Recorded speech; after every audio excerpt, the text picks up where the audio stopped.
ये सारे मैंने स्टेक तेज़पात अपने लिहाज से डालिएगा। यकीन मैंने इसमें डाल दिया लाल मिर्च, लाल मिर्च कह रही हूँ, काली मिर्च डाला है इसके अंदर, लौंग डाली, इलायची डाली, छोटी और बड़ी इलायची दोनों डाल दीजिएगा, लेकिन छोटी इलायची थी नहीं तो मैंने इसमें बड़ी इलायची डाली, तो हर किसी का टेस्ट अलग अलग होता है। ये मैं डाल के इसको चढ़ा दूँगी। पिसा हुआ है ये अदरक लहसुन मैंने इसमें डाल दिया। अब हम इसकी यखनी बनाएंगे पाए। अब मैंने पकते पकते और इसमें बहुत जूस बन चुका, और ये मैंने प्याज और दही का मिक्सर में मैंने पूरा पाए मसाला डाल चुकी हूँ इसके अंदर।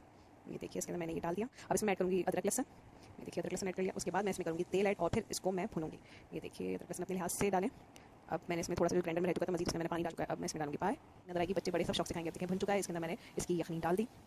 ये देखिए अब मैं इसमें थोड़ा सा चलाऊंगी कि नीचे लग तो नहीं रहा, ये देखने के लिए करूँगी। और ये ब्राउन होने के बाद मैंने इसको प्याले में निकाल लिया, थोड़ा सा पानी डाला, और ये देखिए क्योंकि आपको पता है मियाँ थोड़ी सी ज़रा सा वो करती हैं, तो मैंने फिर भी चख लिया। ये देखिए मैंने इसमें एक्स्ट्रा मिक्सर डाल दिया, लंबी फुटेज हो रही थी, और फिर देखिए हमारी ग्रेवी हो गई गाढ़ी। उसके अंदर मैंने डाला प्याज का तड़का लगाया। मैं थोड़ा सा ढकना लगाऊंगी, तेल भी डाल दिया, इसका तड़का लगा चुकी, ढकना लगा के इसको बंद करूँगी। उसके बाद गार्लिक के साथ जिंजर के साथ इसको सर्व करूँगी। इसे कहते हैं अदरक के साथ और गार्लिक क्या कहते हैं पुदीने के लहसुन वो हरी धनिया के साथ इसको सर्व करूँगी। ये देखिए मज़ेदार हमारे पाए रेडी।